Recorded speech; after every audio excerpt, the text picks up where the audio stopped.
K N. വാസുവിനെതിരെ ഗുരുതര കണ്ടെത്തലുമായി remand report. ഇതിലെ പ്രതികളുമായി ചേർന്ന് ഗൂഢാലോചന നടത്തിയെന്നും ഇതുവഴി ബോർഡിന് നഷ്ടമുണ്ടായെന്നും റിമാൻഡ് റിപ്പോർട്ടിൽ പറയുന്നുണ്ട്. ഗൂഢാലോചന തെളിഞ്ഞിട്ടുണ്ട് എന്ന് SIT കോടതി അറിയിച്ചു. ശബരിമല സ്വർണ്ണക്കൊള്ളയുമായി ബന്ധപ്പെട്ട കട്ടിളപ്പാളി കേസിൽ അറസ്റ്റിലായ എൻ വാസു റിമാൻഡിലാണിപ്പോൾ. പത്തനംതിട്ട കോടതിയാണ് വാസുവിനെ 14 ദിവസത്തേക്ക് റിമാൻഡ് ചെയ്തത്.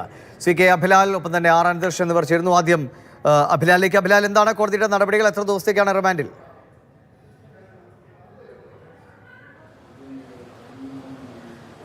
ഇതുവരെ സ്വർണ്ണക്കള്ളയുമായി ബന്ധപ്പെട്ട അറസ്റ്റിലായതിൽ രാഷ്ട്രീയപരമായി ഏറെ പ്രാധാന്യമുള്ള ഒരു അറസ്റ്റാണ് ഇന്ന് ഉണ്ടായിട്ടുള്ളത്. എൻ വാസു മുൻ ദേവസ്വം കമ്മീഷണർ എന്നതിനേക്കാൾ ഉപരിയായി സർക്കാരുമായി ഏറ്റവും അടുത്ത ആൾ, അതോടൊപ്പം തന്നെ സർക്കാരിൻ്റെ നോമിനിയായി ദേവസ്വം ബോർഡ് അധ്യക്ഷ സ്ഥാനത്തേക്ക് എത്തിയ ആളുടെ അറസ്റ്റ് കൂടി ഉണ്ടാകുമ്പോൾ ഇതിനെ ഭരണകക്ഷി എന്ന നിലയിൽ CPM കൂടി കൂടുതൽ പ്രതിരോധത്തിലാകുന്ന സ്ഥിതിയുണ്ട്.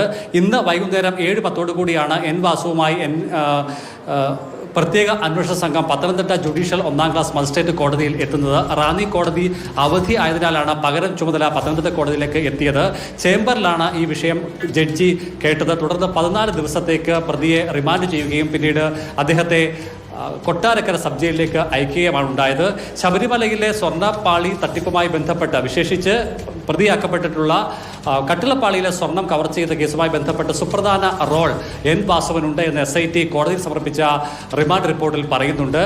വളരെ ബോധപൂർവമായ ഇടപെടൽ ഇദ്ദേഹത്തിൻ്റെ ഭാഗത്തുനിന്ന് ഉണ്ടായിട്ടുണ്ട് എന്നുള്ളതാണ് അന്വേഷണ സംഘത്തിൻ്റെ കണ്ടെത്തൽ. അതായത് സ്വർണം പൊതിഞ്ഞ പാളികൾ എന്നത് മറച്ചു വെച്ചുകൊണ്ട് ചെമ്പ് പാളികൾ എന്ന രേഖകളിൽ വ്യക്തമായി എഴുതി അതിന് പിന്നിൽ വലിയ ഗൂഢാലോചനയുണ്ട്.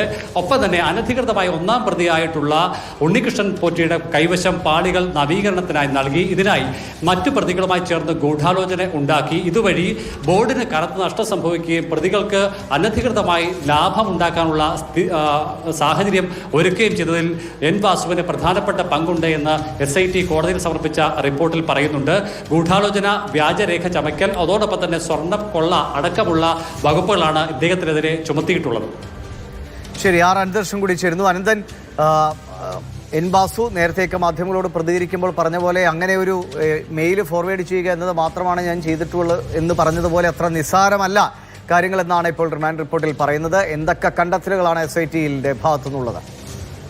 ദിവിഷ്, നമുക്ക് നേരത്തെ SITയിൽ നിന്ന് ലഭിക്കുന്ന വിവരങ്ങളും ഒപ്പം തന്നെ ഇന്നിപ്പോൾ റിമാൻഡ് റിപ്പോർട്ടിൽ SIT ചേർത്തിരിക്കുന്ന കാര്യങ്ങളും വിശദീകരിക്കുമ്പോൾ ഒരു കാര്യം വ്യക്തമാണ്. ശബരിമലയിലെ സ്വർണ്ണക്കൊള്ളയുടെ തുടക്കം എൻ വാസുവിൻ്റെ പേനത്തുമ്പിൽ നിന്നാണ് എന്നുള്ള കാര്യം വ്യക്തമാണ്. കാരണം ശബരിമലയിൽ ദ്വാരപാലക പാളികൾ കൊണ്ടുപോകുന്നതിനേക്കാൾ മുൻപ് ഉണ്ണികൃഷ്ണൻ പോറ്റിയും സംഘവും എടുത്തുകൊണ്ടുപോയത് അവിടുത്തെ കട്ടളപ്പാളിയും ഒപ്പം തന്നെ വാതിലുമാണ്. അപ്പോൾ കട്ടളപ്പാളി കടത്തിക്കൊണ്ടുപോകുന്നതുമായി ബന്ധപ്പെട്ടാണ് ആദ്യം രേഖകൾ ഉണ്ടാകുന്നത്. ആ രേഖകളിൽ ആദ്യം ദേവസ്വം ബോർഡ് ഉദ്യോഗസ്ഥൻ സ്വർണം പതിപ്പിച്ച ചെമ്പ് എന്ന് തയ്യാറാക്കിയിരുന്ന രേഖ അത് എൻ വാസു തിരുത്തി അത് ചെമ്പ് പാളി എന്ന് മാത്രമാക്കി ചെമ്പിൽ സ്വർണം പൂശാൻ കൊണ്ടുപോകുന്നു എന്നുള്ള തരത്തിലാക്കിയപ്പോൾ അവിടെ വലിയൊരു ഗൂഢാലോചനയാണ് ഉരുത്തിരിഞ്ഞത് എന്നാണ് ഇപ്പോൾ SIT കണ്ടെത്തിയിരിക്കുന്നത്. മാത്രമല്ല, അങ്ങനൊരു രേഖ ഉണ്ടാക്കുമ്പോൾ അത് ഭാവിയിൽ പിടിക്കപ്പെട്ടാലും അല്ലെങ്കിൽ പിടിക്കപ്പെടാതിരിക്കാനുള്ള മുന്നൊരുക്കം എന്ന നിലയിൽ അത് വാസു തയ്യാറാക്കി എന്നാണ് SIT കണക്കുകൂട്ടുന്നത്. അതിനൊപ്പം തന്നെ അദ്ദേഹം നിയമജ്ഞൻ കൂടിയാണ്. ആ നിയമ പരിജ്ഞാനം കൂടി വെച്ചുകൊണ്ടാണ് ഇത്തരമൊരു അട്ടിമറി നീക്കത്തിന് വാസു തീരുമാനിച്ചത് എന്നാണ് SIT കണക്കുകൂട്ടുന്നത്. അതിനൊപ്പം തന്നെ വാസുവാണ് ഈ ചെമ്പിനെ അല്ലെങ്കിൽ സ്വർണം പൊതിഞ്ഞ ചെമ്പിനെ വെറും ചെമ്പാക്കി മാറ്റുന്ന മാജിക്ക് കണ്ടുപിടിച്ചത്. അതിനുശേഷം പിന്നീട് 2019 തന്നെ ജൂലൈ മാസം ഈ ദ്വാരപാലക പാളികൾ കൊണ്ടുപോകുമ്പോഴും അതേ മോഡസാണ് ഉപയോഗിച്ചിരിക്കുന്നത്. അന്ന് വാസു മാറിയെങ്കിലും വാസു അവിടുത്തെ കമ്മീഷണറായിരുന്നപ്പോൾ തയ്യാറാക്കിയ അതേ രേഖയാണ് ദ്വാരപാലക പാളികളിൽ പിന്നീട് സംഭവിച്ചത്. അപ്പോൾ അതിലൊക്കെ വാസുവിൻ്റെ ഉപദേശം ഒക്കെ ഉണ്ടായിരുന്നു എന്നുള്ള ഒരു നിഗമനത്തിലേക്കാണ് SIT എത്തുന്നത്. അപ്പോൾ ശബരിമലയിൽ ദ്വാരപാലക പാളികൾ, വാതിൽ, അതിനൊപ്പം തന്നെ കട്ടളപ്പാളി, ഇതുപോലെയുള്ള ഉരുപ്പടികളെല്ലാം ഉണ്ണികൃഷ്ണൻ പോറ്റി തട്ടിയെടുത്തതിൻ്റെ പിന്നിൽ അതിനു വേണ്ടുന്ന നിയമപരമായ അവിടുത്തെ രേഖാപരമായ എല്ലാ പരിരക്ഷയും ഒരുക്കി കൊടുത്തത് എൻ വാസു എന്ന മുഖ്യ കണ്ണിയാണ് എന്നുള്ള വിലയിരുത്തലിലേക്കാണ് ഇപ്പോൾ SIT എത്തിയിരിക്കുന്നത്. അതുതന്നെയാണ് വാസുവിനെ ഇപ്പോൾ റിമാൻഡ് ചെയ്യുമ്പോൾ കൊടുത്ത റിപ്പോർട്ടിലും വ്യക്തമാക്കുന്നത്. ഇനിയിപ്പോൾ വാസുവിനെ റിമാൻഡ് ചെയ്തു.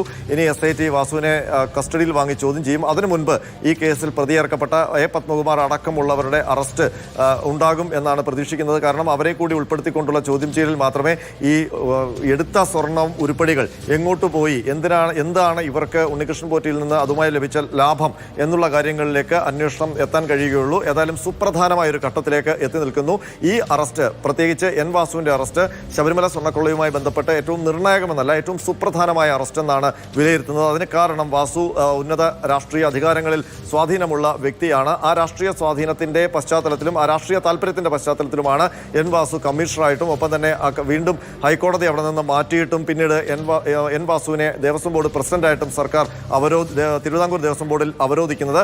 അതിനൊപ്പം തന്നെ 2018 അന്നത്തെ ദേവസ്വം ബോർഡ് പ്രസിഡന്റായിരുന്ന എ പത്മകുമാർ ചില അഭിപ്രായ വ്യത്യാസങ്ങൾ അറിയിച്ചിട്ടും അന്ന് യുവതീ പ്രവേശനവുമായി ബന്ധപ്പെട്ട കോടതി വിധി നടപ്പാക്കാൻ സർക്കാരിനൊപ്പം തോൾ ചേർന്ന് നിന്ന വ്യക്തി എൻ വാസു ആയിരുന്നു. അതുകൊണ്ട് തന്നെ അതുമായി ബന്ധപ്പെട്ട് എതിർപ്പുന്നയിക്കുന്നവരുടെ കഠിനമായ ഈർഷ്യ നേരിടുന്ന ഒരു വ്യക്തി കൂടിയാണ് എൻ വാസു. അതുകൊണ്ട് തന്നെ എൻ വാസുവിന്റെ അറസ്റ്റ് വൈകുമ്പോൾ വലിയ ആരോപണങ്ങൾ ഉയർന്നിരുന്നു. അത് രാഷ്ട്രീയ അധികാരങ്ങളിൽ നിന്നുള്ള തണലിന്റെ ഭാഗമായിട്ടാണ് എൻ വാസു അന്വേഷണ പരിധിയിൽ നിന്ന് മാറി നിൽക്കുന്നത്, അറസ്റ്റിൽ നിന്ന് മാറി നിൽക്കുന്നതെന്നായിരുന്നു ആരോപണം.